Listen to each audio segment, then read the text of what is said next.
A very pleasant good morning, dear readers. Welcome back to my channel, English Mentor.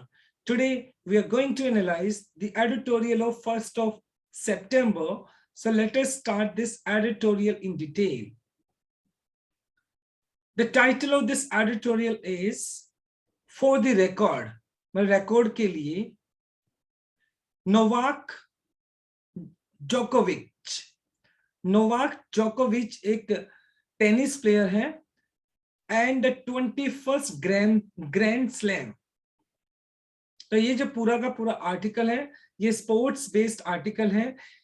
Novak जोकोविच जो कि एक Serbian एक tennis player है, उनके पास एक बेहतरीन मौका है कि वो अपना 21st ग्रैंड स्लैम को क्या कर सकते हैं, क्लेम कर सकते हैं और वो अपना क्या बना सकते हैं, एक रिकॉर्ड बना सकते हैं, क्योंकि अभी तक किसी भी प्लेयर ने, टेनिस प्लेयर ने 21 ग्रैंड स्लैम को नहीं जीता है।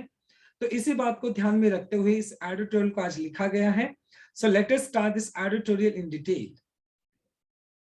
जोकोविच कुड स्क्रिप्ट का मतलब हो गया लिखना, राइट।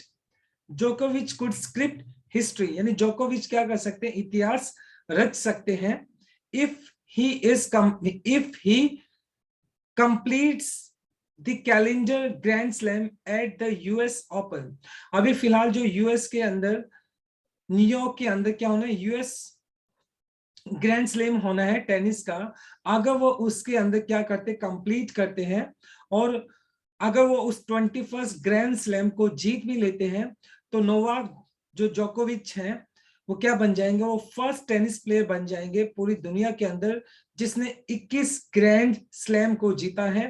तो देखते हैं इस आर्टिकल में क्या लिखा है। इन ए मेगापोलिस का मतलब हो गया मेट्रो कह सकते हो, या जो एक बहुत बिग सिटीज की बात की जाए। इन अ बिग सिटीज टीमिंग का मतलब हो गया प्लेंटी ऑफ, भरी हुई होना, full of, with sky scrapers. देखिए, स्काई स्क्रैपर्स का मतलब हो गया जो ऊंची ऊंची जो बिल्डिंग्स है उनके लिए बात की जा रही है। तो इन अ मेगापोलिस यानी एक बहुत बड़े शहर के अंदर, teeming with, full of, with sky scrapers यानी गगनचुंबी जो इमारतें हैं उनके बीच में, नोवाक जोकोविच wants to be tallest of them all. और नोवाक विच अपने क्या है, अपने कद को उन सभी बिल्डिंग से ऊपर करना चाहता है। इन शॉर्ट मतलब वो अपना एक इतिहास रचना चाहता है और अपना कद उन बिल्डिंग से भी ऊंचा करना चाहता है। क्यों? क्योंकि अगर वो 21st ग्रैंड स्लैम को जीत लेते हैं तो डेफिनेटली सी बात है, वो उस पूरी दुनिया के अंदर सिर्फ एकमात्र ऐसे टेनिस प्लेयर होंगे जिसने ये कारनामा किया है।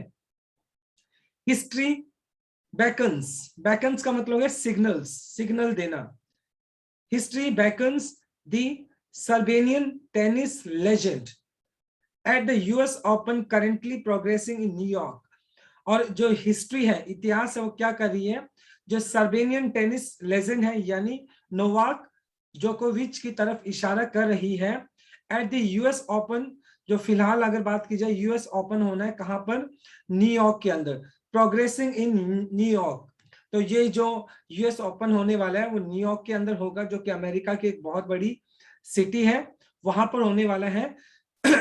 नोवाक जोकोविच के लिए एक बेहतरीन मौका रहेगा कि वो इतिहास रच सकते हैं। एट प्रेजेंट अगर फिलहाल बात की जाए, जोकोविच है drawn level with the other members of tennis royalty यहाँ पर मतलब फेमस प्लेयर्स के लिए यूज किया गया है।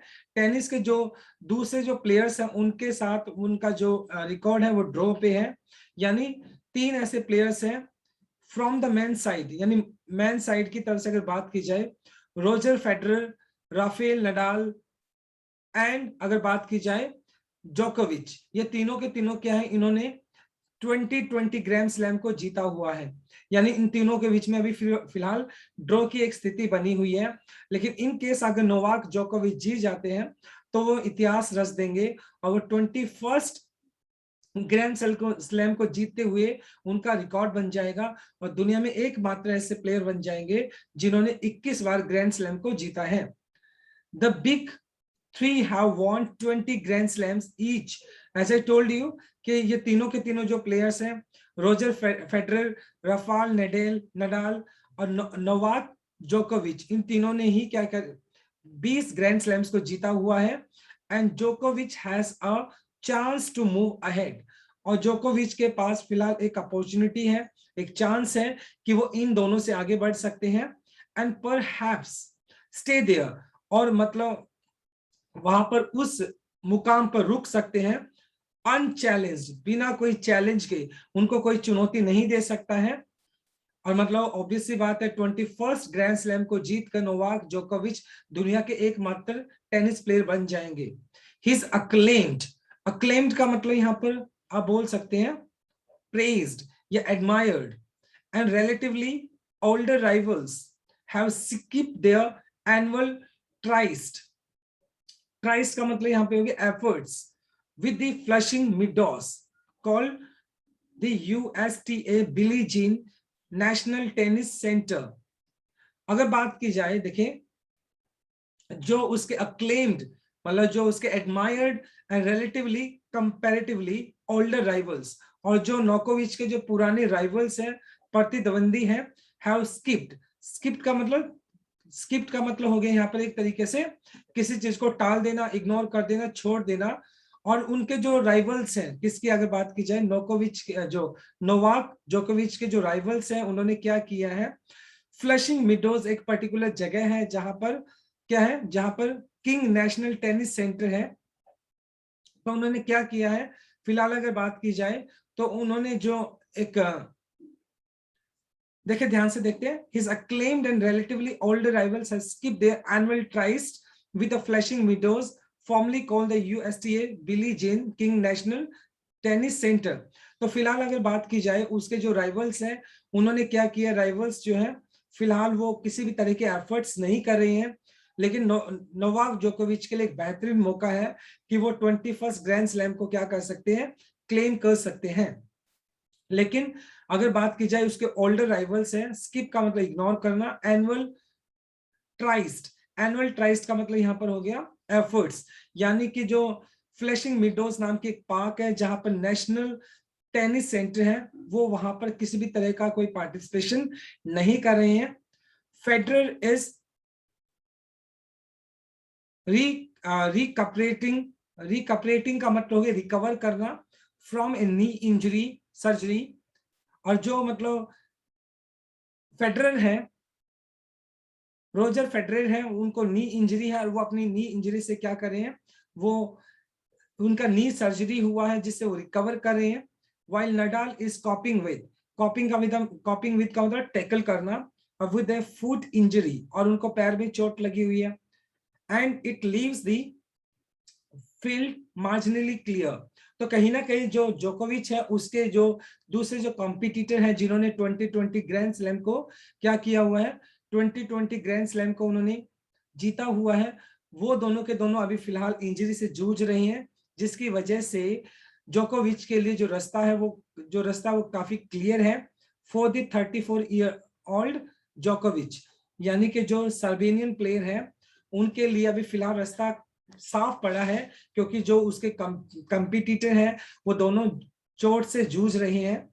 Who is also chasing a calendar year Grand Slam after having won the Australian French Opens beside the iconic Wimbledon।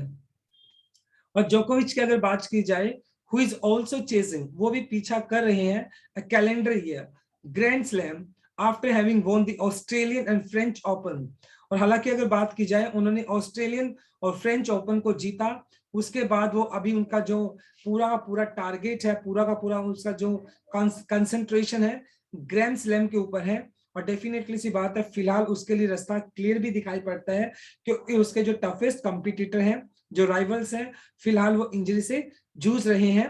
तो इस वजह से ये एक बेहतरीन मौका रहेगा नोवाक जोकोविच के लिए कि वो क्या कर सकते हैं, वो अपना 21st ग्रैंड स्लैम को क्लेम कर सकते हैं और दुनिया का एकमात्र ऐसा खिलाड़ी बन सकता है जिसने ये कारनामा किया है, राइट। So this is a very first slide. Now let us move to our second slide. If जोकोविच कुड लॉर्ड का मतलब शासन करना, ओवर ए ईयर, और अगर जोकोविच 1 साल तक इस पोजीशन पे बने रहते हैं, शासन करते हैं, he would become the first man to do that since the great road level clean sweep back in 1969। यानी 1969 के अंदर एक प्लेयर हुआ करते थे रोड लेवर के नाम से, तो उसके बाद ये कारनामा कोई कर नहीं सका है। अगर जोकोविच ऐसा कर पाते हैं, अगर वो 1 साल तक मतलब अगर वो शासन कर पाते हैं, यानी नंबर 1 की पोजीशन पे बने रहते हैं, तो वो ऐसा पहला इंसान होगा 1969 के बाद जिसने कारनामा किया है। अमंग वुमेन, अगर जहां तक वुमेन की बात की, वुमेन कैटेगरी की बात की जाए, Steffi Graf was the last to achieve this feat. Feat का मतलब यहाँ पर हो गया एक तरीके से सक्सेस इन 1988। और मतलब जहां तक अगर मतलब वुमेन कैटेगरी की अगर बात की जाए, तो ये कारनामा अचीव करने वाले सिर्फ एक ही प्लेयर थी, स्टेफी ग्राफ नाम की एक लेडी थी जिन्होंने ये कारनामा, एक प्लेयर थी जिन्होंने ये कारनामा किया था 1988 के अंदर। However, हालांकि रिकॉर्ड बस्टिंग का मतलब रिकॉर्ड ब्रेकिंग, क्वेस्ट का मतलब खोज हो गया, इज नेवर इजी। मतलब हालांकि ये बात सच है कि रिकॉर्ड तोड़ना, उसकी रिकॉर्ड तोड़ने की जो खोज है वो इतनी आसान नहीं है। मतलब अगर आप रिकॉर्ड तोड़ने की बात करते हो, क्वेस्ट का मतलब सर्च हो गया, मतलब जो फिलहाल अगर बात की जाए रिकॉर्ड तोड़ने वाला जो एक सर्च है, जो खोज है, इतना आसान नहीं है। जोकोविच is acutely, badly, seriously conscious of that after having blown a chance to pocket a golden slam at he crashed out of the recent Tokyo Olympics। और हालांकि मतलब जो जोकोविच है वो इस बात को लेकर अवेयर भी है, कॉन्शियस भी है कि आफ्टर हैविंग ब्लॉन का मतलब ऐसे बह जाना, उड़ जाना होता है, अ चांस टू पॉकेट का मतलब टू पॉकेट का मतलब टू गेन, मतलब जीत, टू गेन या to collect a golden slam. हालांकि उनके पास एक चांस था, वो जीत सकते थे कहां पर, टोक्यो ओलंपिक्स के अंदर, लेकिन ही क्रैश्ड आउट, लेकिन वो बुरी तरीके से वहां पर, क्रैश का मतलब वैसे टकराना होता है, यहाँ पर मतलब आउट हो जाना या बाहर चले जाना। तो ऑब्वियस सी बात है, जोकोविच के पास एक बेहतरीन मौका था जिसमें वो टोक्यो ओलंपिक्स के अंदर जीत सकते थे, लेकिन बुरी तरीके से उनको हार का सामना करना पड़ा। और ये बात कहीं ना कहीं उसके जहन में होगी, ये बात जरूरी डेफिनेटली उनके कॉन्शियस माइंड में जरूर होगी कि किस तरह का चैलेंज उसको फेस करना पड़ सकता है। इतना आसान भी नहीं होगा कहीं ना कहीं उनके लिए, क्योंकि 21st ग्रैंड स्लैम को जीतने के लिए दूसरे जो प्लेयर्स हैं वो भी बहुत अच्छे प्लेयर्स हैं। Failing to even win a bronze, हालांकि मतलब ब्रॉन्ज मेडल को भी वो क्लेम नहीं कर पाए थे टोक्यो ओलंपिक्स के अंदर। तो उनका जो टोक्यो ओलंपिक्स का जो मतलब एक दौर था वो बहुत बुरा रहा। Federer and Nadal contrasting styles, contrasting का मतलब अपोजिट कह सकते हो, कॉन्ट्राडिक्टरी कह सकते हो। और फेडरर और नडाल का जो स्टाइल है खेलने का वो बहुत ज्यादा कॉन्ट्राडिक्टरी है। ओके, दोनों में बहुत ज्यादा अंतर है। मच अकीन टू, अकीन का मतलब हो गया similar to, lyrical poetry and magnetic prose. Poetry क्या होता है, कविता हो गई, प्रोज का मतलब ये हो गया गद्य जिसको आप बोलते हैं, स्टोरीज वगैरह कह सकते हो, मैग्नेटिक मतलब चुंबकीय है। मे हैव colonized का मतलब हो गया take control, fans heart, but जोकोविच हैज शोन दैट अनरेयरिंग का मतलब हो गया यहाँ पर एक तरीके से रियलिस्टिक, रियल। कंसिस्टेंसी का मतलब हो गया लगातार बने रहना। हैज एन एंड्योरिंग चार्म का मतलब हो गया अट्रैक्शन, एंड्योरिंग का मतलब हो गया परमानेंट। ओके, अगर बात की जाए फेडरर एंड नडाल की, तो उनका जो स्टाइल है वो बहुत ही बेहतरीन स्टाइल है। और उन्होंने मे हैव कॉलोनाइज्ड का मतलब टेकन कंट्रोल। हालांकि ये बात मान सकते हैं कि उनके स्टाइल ने नडाल और जो फेडरर के जो स्टाइल है, उन्होंने जो उनके फैंस है, टेनिस के जो फैंस है, जो टेनिस को पसंद करते हैं, उनके दिलों के ऊपर राज किया हुआ है। लेकिन जोकोविच ने ये दिखाया है दैट अनएयरिंग का मतलब हो गया रियलिस्टिक, रियल। कंसिस्टेंसी मतलब लगातार बने रहना। Has an enduring charm, permanent charm, attraction. लेकिन जिस तरीके से जो जोकोविच है उसने क्या दिखाया, कंसिस्टेंसी दिखाई अपनी गेम के अंदर, तो उन्होंने क्या है, उन्होंने इस बात को प्रूव कर दिया है कि अगर आपके खेल के अंदर कंसिस्टेंसी होती है तो वो एक परमानेंट चार्म होती है, वो भी एक अट्रैक्शन का काम करती है। द सर्व काउंटर, यहाँ पे सर्वेनियन प्लेयर की बात की जा रही है, जोकोविच की, हैज ऑफन रोयर्ड बैक। रोयर्ड का मतलब दहाड़ना, बैक इनटू कंटेंशन। कंटेंशन का मतलब एक तरीके से यहाँ पर बोल सकते हैं डिस्प्यूट, और कहीं ना कहीं जो सर्वेनियन प्लेयर है वो अक्सर डिस्प्यूट के अंदर भी घिरे रहते हैं।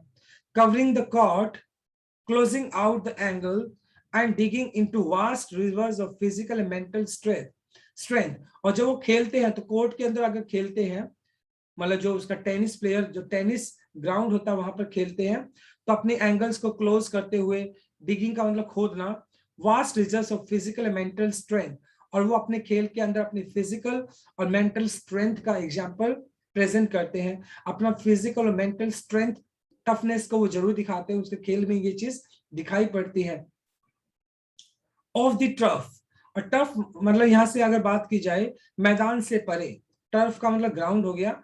ही may not be ideal hero, मतलब हालांकि वो एक बहुत अच्छे प्लेयर है, लेकिन अगर मैदान से बाहर की अगर बात की जाए तो एक आइडियल आदर्श हीरो दिखाई नहीं पड़ते हैं। क्यों? एक्सप्रेसिंग रिजर्वेशंस अगेंस्ट कोविड-19 वैक्सीन, क्योंकि सबसे पहले उन्होंने बात की थी कोविड-19 को लेकर कि कहीं ना कहीं जो कोविड-19 जो वैक्सीन है उसके लिए रिजर्वेशन होना चाहिए। But on court, despite the odd petulant, petulant का मतलब हो गया इरिटेटिंग टाइप बोल सकते हो, odd behaviour, bouts reserve for his racket, जोकोविच हैज रीन्ड। हालांकि अगर बात की जाए जोकोविच है, रीन्स का मतलब हो गया रूल्ड ओवर, शासन करना। हालांकि उन्होंने अपने रैकेट के साथ उस पर्टिकुलर अगर बात की जाए जो आपका टर्फ है, जो टेनिस ग्राउंड है, उसके ऊपर उन्होंने क्या किया, राज किया है अपने रैकेट के साथ। लेकिन there is also the need to make amends. At the US Open last year, he accidentally struck a line judge while taking a sweep at the ball and was suspended. और obviously बात है, कहीं ना कहीं मतलब एक accidental एक ऐसा इंसिडेंस हुआ, उसको ये अमेंड्स करने की जरूरत है, उसको सुधारने की जरूरत है, क्योंकि लास्ट ईयर क्या हुआ था, ये एक्सीडेंटली स्ट्रक का मतलब टकरा जाना, वो जज के साथ टकरा गए थे। मतलब जो स्वीप शॉट खेल रहे थे, जब अपने खेल के दौरान वो टकरा जाते हैं किसके साथ, जज के साथ टकरा जाते हैं, और उस टकराने की वजह से मतलब उसको क्या किया गया, जज के साथ टकराने की वजह से उनको सस्पेंड कर दिया गया था। तो कहीं ना कहीं जोकोविच को अपने मतलब वो जो गलतियां हुई हैं उनसे, उन गलतियों को भी सुधारने की जरूरत है, उनको अमेंड्स करने की जरूरत है, right. So this is our second slide. Now let us move on to last slide, slide number 3. Australian Dominic, अब ये एक टेनिस प्लेयर है ऑस्ट्रेलियन डोमिनिक उसका नाम है, ऑस्ट्रेलियन उसकी, ऑस्ट्रेलिया उसका क्या है, नेशनलिटी है। तो Australian Dominic Thiem won the championship then, but he is missing now due to wrist injury. और उस टाइम मतलब जो जोकोविक को सस्पेंड कर दिया गया था, तो ये ऑस्ट्रेलियन डोमिनिक थे, उनको मतलब वो यूएस चैंपियनशिप को वो जीते थे। लेकिन अगर फिलहाल की अगर बात की जाए, जो ऑस्ट्रेलियन डोमिनिक है वो भी अपनी रिस्ट इंजरी से क्या कर रहे हैं, जूझ रहे हैं, जिसकी वजह से वो पार्टिसिपेट नहीं कर पाएंगे। Among the other young trucks का मतलब जो टर्किश है, मतलब जो टर्की नाम का जो देश है उसके जो प्लेयर हैं, Alexander Zverev, who defeated Djokovic at the Tokyo Olympics semifinals. और सेमीफाइनल के अंदर, टोक्यो सेमीफाइनल के अंदर जो जोकोविच है उसका मुकाबला किसके साथ हुआ था, टर्की के एक प्लेयर है अलेक्जेंडर के साथ हुआ था, जिसमें उनको हार का सामना करना पड़ा। Daniil Medvedev and Stefanos get another opportunity to show their metal का मतलब यहाँ पे कह सकते हैं to show their talent। और इसके अलावा जो दूसरे प्लेयर्स रहेंगे, डैनियल हो गया, स्टेफान्स हो गया, उनके पास भी मौका है कि वो अपना खेल दिखा सकते हैं, अपना टैलेंट दिखा सकते हैं। तो कहीं ना कहीं जो उनके राइवल है जोकोविच के जो राइवल है वो ऑलरेडी इंजर्ड है और जोकोविच के लिए रास्ता भी क्लियर है कि वो 21st ग्रैंड स्लैम को क्लेम कर सकते हैं और दुनिया के एकमात्र ऐसे प्लेयर बन सकते हैं जिन्होंने ये कारनामा किया है। लेकिन इस बात को उनको लाइट में नहीं लेना चाहिए, क्योंकि दूसरे जो प्लेयर्स है, यंग प्लेयर्स है, वो भी उसके लिए एक चैलेंज क्या कर सकते हैं, वो भी उनके लिए एक चैलेंज प्रेजेंट कर सकते हैं। मीनवाइल, इस दौरान the women's action will miss and injured Serena William and in fluid setup. देखिए, और इस दौरान अगर बात की जाए वुमेन कैटेगरी की, तो जो सेरेना विलियम जो कि ग्रेटेस्ट टेनिस प्लेयर है, वो भी मतलब गेम नहीं खेल पाएंगी क्योंकि वो भी इंजर्ड है। Australian Ashleigh Barty holds the edge. और जहां तक वुमेन की अगर बात की जाए तो एशले बार्टी नाम की एक टेनिस प्लेयर है वुमेन कैटेगरी के अंदर, जो कि ऑस्ट्रेलिया की है। Hold the edge, hold the edge का मतलब यहाँ पे हो गया, मतलब कहीं ना कहीं उनको बेनिफिट मिलता हुआ दिखाई पड़ रहा है, क्योंकि जो सेरेना विलियम है वो तो इंजर्ड है। डिफेंडिंग चैंपियन नोवामी ओसाका और वुमेन कैटेगरी में नोवामी ओसाका जो कि डिफेंडिंग चैंपियन है, is on a comeback trail after she stepped aside citing mental issue during the French Open। और कहीं ना कहीं कमबैक ट्रेल का मतलब पिछड़ती हुई दिखाई पड़ रही है। नोमामी ओसाका नाम की जो डिफेंडिंग चैंपियन है, जो कि फिलहाल पीछे पिछड़ती हुई दिखाई पड़ रही है, क्योंकि after she stepped aside citing का मतलब हवाला देते हुए mental issue during the French Open. और फ्रेंच ओपन के दौरान उन्होंने इस बात को बोला था कि कहीं ना कहीं वो मेंटली क्या डिस्टर्ब्ड है और इस वजह से वो थोड़ा पिछड़ते हुए दिखाई पड़ रही है, जो कि करंट चैंपियन है, डिफेंडिंग चैंपियन है। Osaka has struggled on her return. हालांकि ओसाका ने मतलब स्ट्रगल किया है अपने रिटर्न को लेकर, lost in the third round of the Tokyo Olympics. और कहीं ना कहीं टोक्यो ओलंपिक्स के अंदर वो जीत नहीं पाई। क्यों नहीं जीत पाई? क्योंकि वो मेंटली बहुत ज्यादा डिस्टर्ब थी और टोक्यो में मतलब थर्ड राउंड तक मतलब क्या हो, थर्ड राउंड में वो हार गई। She will draw attention just like history chasing जोकोविच। और इस तरीके से जो कहीं ना कहीं अगर बात की जाए नियोमी ओसाका, जो कि मतलब क्या डिफेंडिंग चैंपियन है, मतलब वो भी क्या करेगी, अटेंशन मतलब लोगों की अटेंशन उसके ऊपर भी बनी रहेगी। एट द सेम टाइम ये जो अटेंशन है जोकोविच के ऊपर, वुमेन कैटेगरी में ये पूरी की पूरी अटेंशन किसके ऊपर रहेगी, नोएमी ओसाका के ऊपर रहेगी। और जबकि बात की जाए जोकोविच के लिए, मेंस कैटेगरी के अंदर जोकोविच के ऊपर सभी की नजरें बनी रहेगी, क्योंकि जो नोवाक जोकोविच है उनके पास एक बहुत ही ब्रिलियंट चांस है, जो कि वो अपना 21st ग्रैंड स्लैम को क्या कर सकते हैं, क्लेम कर सकते हैं और दुनिया के एकमात्र क्या बन सकते हैं, एक टेनिस प्लेयर बन सकते हैं जिन्होंने ये कारनामा कर दिखाया है। राइट, तो बहुत ही इंटरेस्टिंग आर्टिकल था आज का। So my dear student, this is all about from my side. Thanks for watching this video. Please do like, share, comment and subscribe to my channel. So tomorrow I'll continue with another article. Till then, bye bye, take care and have a nice day.